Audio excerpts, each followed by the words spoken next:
SK 하이닉스. 요즘 정말 AI 얘기할 때 빼놓을 수 없는 이름이죠. 그야말로 AI 혁명의 가장 뜨거운 심장이라고 할 수 있는데요. 오늘 이 기업에 대해 한번 제대로 파헤쳐 보겠습니다. 자, 그럼 바로 본론으로 들어가서 핵심 질문부터 한번 던져보겠습니다. 반도체 업계를 오랫동안 괴롭혀온 숙명 같은 게 있잖아요. 바로 메모리 반도체의 이 지긋지긋한 호황과 불황, 사이클 말입니다. 과연 이번 AI 시대에는 이 굴레가 정말로 마침내 끊어질 수 있을까요? 그 답을 찾으려면요, 지금 시장의 판이 어떻게 돌아가고 있는지부터 살펴봐야 합니다. 왜냐하면 과거와는 정말 차원이 다른 완전히 새로운 게임이 시작되고 있거든요. 자, 이걸 한번 보세요. 정말 재밌는 현상이 벌어지고 있어요. 바로 디커플링이라는 건데요.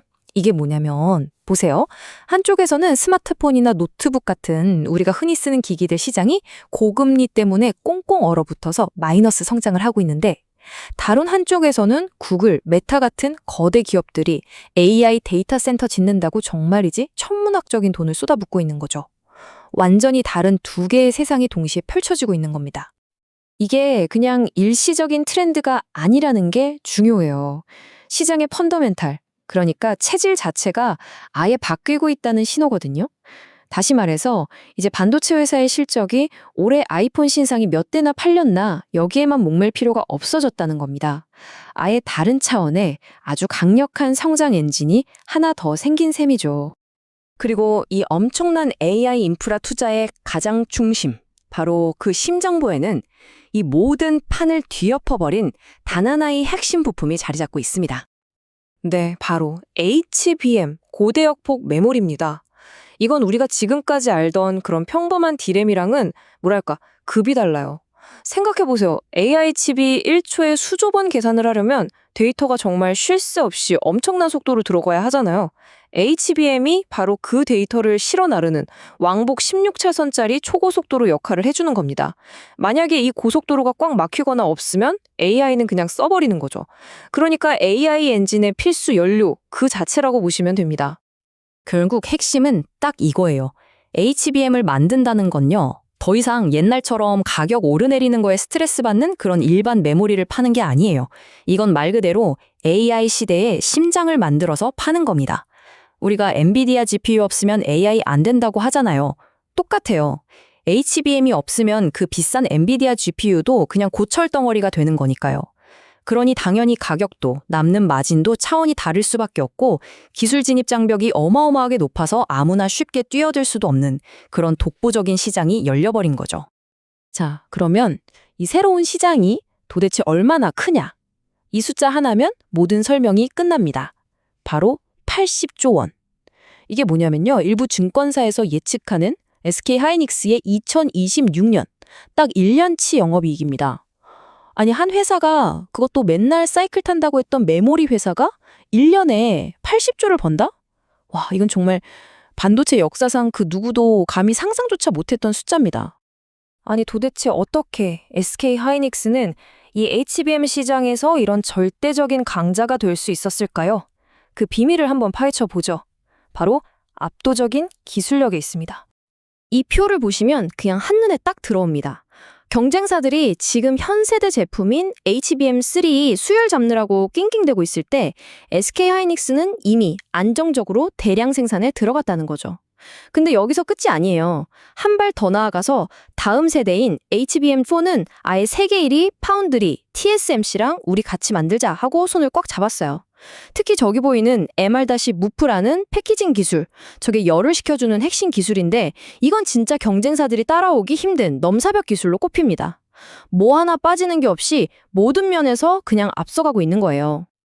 근데 진짜 재미있는 게 뭔지 아세요? 보통 1등은 2등이 추격해오면 긴장하잖아요? 근데 시장에서는 삼성전자가 본격적으로 HBM 시장에 뛰어드는 걸 위협으로 안 봐요. 오히려 환영하는 분위기랄까요? 왜냐? 지금 AI 시장은 HBM이 없어서 못 파는, 그러니까 수요가 아니라 공급이 부족한 상황이거든요. 시장 논리는 간단해요.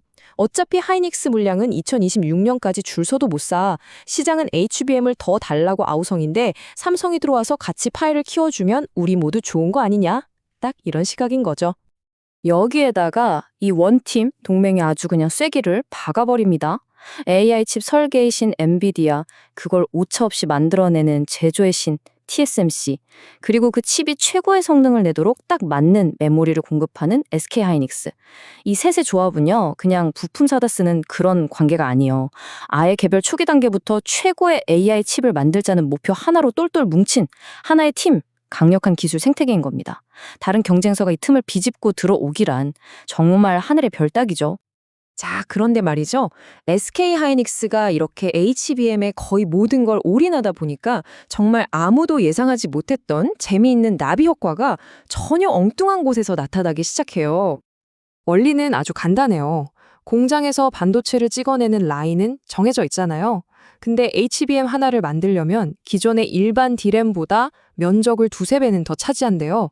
그럼 어떻게 되겠어요? HBM을 하나라도 더 만들려면 어쩔 수 없이 PC나 서버에 들어가는 DDR5 같은 일반 D램 만드는 라인을 줄여야 하는 거죠. 하나를 얻으려면 하나를 포기해야 하는 그런 제로섬 게임 같은 상황이 벌어지는 겁니다. 바로 이 그래프를 보시면 그 결과가 팍 와닿으실 겁니다. 보세요. HBM 생산 능력은 저렇게 쭉쭉 늘어나는데 그 대가로 일반 D램 생산 능력은 반대로 그냥 뚝뚝 떨어지고 있죠. 그 결과가 어떻게 됐을까요? 바로 이겁니다. 갑자기 시장에 물건이 줄어드니까 2025년 11월에는 서버에 들어가는 일반 DDR5 메모리 가격이 딱 일주일 만에 무려 30%나 뛰어버렸어요.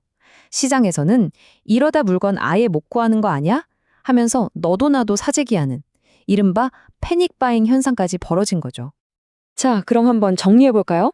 지금 SK하이닉스는 정말 기가 막힌 상황에 놓여 있어요. 한쪽에서는 돈이 되는 HBM 시장을 독차지해서 엄청난 돈을 벌고, 다른 한쪽에서는 그 HBM을 만드느라 생산이 줄어든 일반 D램 가격이 폭등하면서 또 돈을 벌고, 그러니까 양쪽에서 그냥 돈을 쓸어 담고 있는 거죠. 자, 그렇다면 우리는 이 기업의 가치를 도대체 어떻게 평가해야 할까요? 오늘 이야기의 핵심 딱 세 가지로 요약해 볼게요. 첫째, 2026년 영업이익 80조 원이라는 그야말로 상상을 초월하는 실적 전망. 둘째, 경쟁자가 감히 넘볼 수 없는 압도적인 HBM 기술력과 시장 지배력. 그리고 마지막으로 가장 중요한 건데요. 더 이상 변덕스러운 경기 사이클이 아니라 AI라는 거대하고 구조적인 성장 파도에 올라탔다는 바로 그 점입니다. 그런데 정말 놀라운 건 지금부터입니다. 이렇게 장밋빛 전망이 가득한데도 2026년 예상 실적을 기준으로 한 이 회사의 PER이 믿어지세요? 고작 5.8배입니다. 5.8배.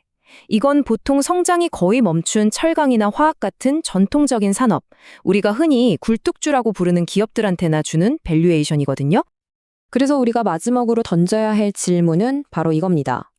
만약 SK하이닉스가 이제 더 이상 경기에 따라 울고 웃던 그런 평범한 부품 회사가 아니라 AI 혁명이라는 거대한 패러다임 전환의 심장부에서 핵심 인프라를 공급하는 완전히 새로운 종류의 기업으로 다시 태어났다면 과연 지금의 이 5.8배라는 가치 평가는 합당한 걸까요?